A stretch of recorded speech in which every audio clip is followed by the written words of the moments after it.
Ma'am and Sir, welcome po kayo sa aking channel, ang Ma'am Flourish Channel. For today's video, mga ka-business, naku po, ayoko na po sanang talakayin pa or gawin topic tong si Jonathan. Kaya lang yung pong napanood ko na naman, no? Na umalis itong si Jonathan. Siyempre kasama si Nanay Marita. Umalis na naman sila sa ka-business house at bumalik na naman dyan sa dati nilang lugar.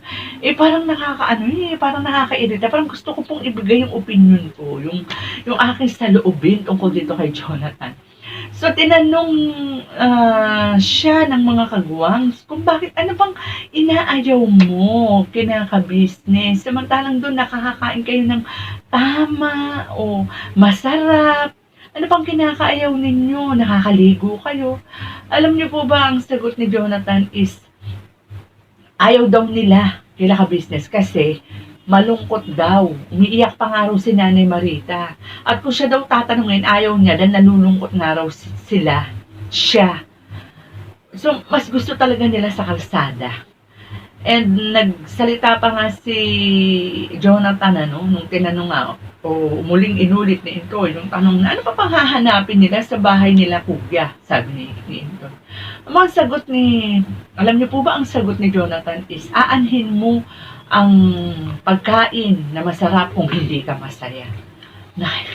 Wow, Jonathan. Samantalang, nung wala ka pang tinatakbuhan na ibang mga vloggers, nung wala pang nagbablog sa'yong iba, kung di sila ka-business lang, talagang di ba bumalik ka pa nga kinaka-business eh.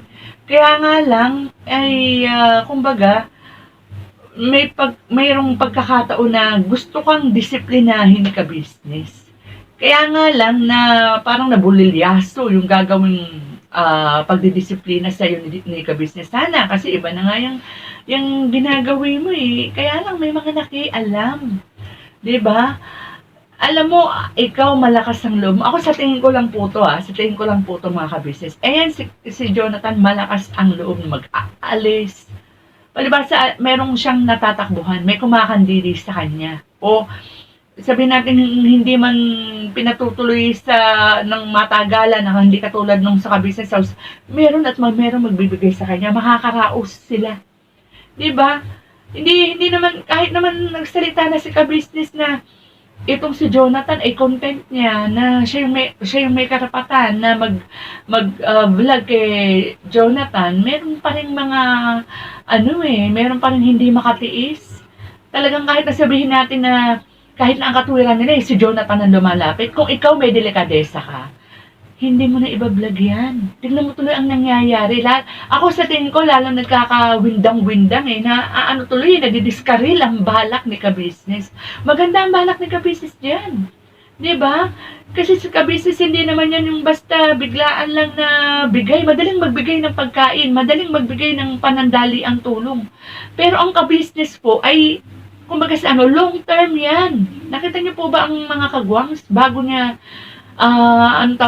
bago niya pinakawalan para maging isang YouTube vlogger, dumaan yan sa proseso. Di po ba? So, ganyan din ang dapat sana gustong mangyari ni ka-business kay Jonathan, lalo na kay Nanay Marita. Kaya lang ang daming mga nakikisawsaw. Di ba? So, ang sasabihin, si Jonathan talaga malapit O, kung talagang ikaw ay nagmamalasakit, hindi mo na dapat pinakikialaman si Jonathan. Sa bagay, kumbaga sa manok, palay na yung lumalapit, di ba? Bakit mo pa tatalikuran, di ba? Bakit mo pa, bakit mo pa hindi tatanggapin, di ba? So, wala Hindi natin, paulit-ulit na lang yan. So, kinakatuwiran niya pa, hindi pa naman daw gawa. Kahit hindi gawa yun, meron kayong check doon na matutuluyan. Diba? So, si Jonathan talaga, ang punot dulo dyan, si Jonathan talaga. Sabi si Jonathan talaga, ang kulit mo. Tapos meron ka pang, wala naman sinasabi yung mga kagwangs, wala din sinasabi yung si Intoy. bigla kang magsasabi ng, ano, hindi ako magpapablog sa iba. Wala namang nagtatanong sa'yo ng ganyan eh. Ha? Hindi ako magpapablog kay ganito, hindi ako magpapablog kay ganyan. Pero kinabukasan, o hindi man kinabukasan, pero makikita mo, ayan, nandun ka na naman. Ay, nako, si Jonathan, oo. Ewan ko kung ano, but knowing the business, no? Hindi yan susukuan. Kung si Bong, di ba? Nakita niyo naman yung ginawa ni Bong. Pero hindi sinukuan ni ka-business eh. Eto si Jonathan. Hindi yan susukuan. Lalo na, no? Meron ka pang, nandiyan pa si Nanay Marita. Hindi yan talaga pababayaan ni ka-business.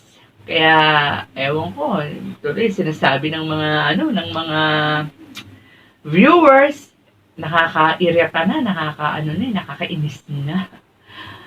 Alam niyo po, bagamat, pati ako, naiirita na.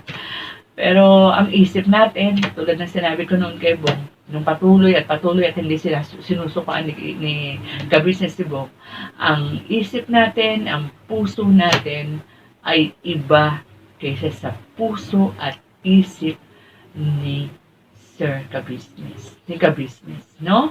So, mas malaki yung puso niya eh. Mas malaki ang puso niya at saka ang kaisipan niya ay ang nakatuon ay, alam mo naman eh, tulad ng sinabi ko noon, sagana, tawag dito, palaging natatamnan ng salita ng Diyos ang kaisipan ni naka-business. Kaya hindi natin po pwedeng masukat, no, ang kabutihan, ang anong tawag dito, kalawakan ng isip o kalawakan tuloy, kalawakan ng isip ng mga ni ka-business, ni Mr. and Mrs. ka-business. So, good luck na lang sana, Jonathan pa. Pero talaga nakakairita ka. So, tawanan na nga lang natin to si Jonathan. Ako, kung di, ewan ko.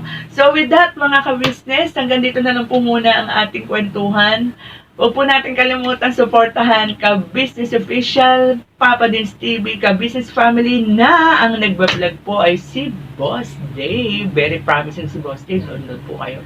And of course, ang aking mga kasamahang reactor sa ka-business. Siyempre, ang Kalingap din po sa pamumuno ni Kuya Bal Santos Matubang, Kalingap Rob, Ate Edna Vlogs, Rowell of Malalag, and Rachel Morales Vlog. Sa lahat po ng Kalingap din.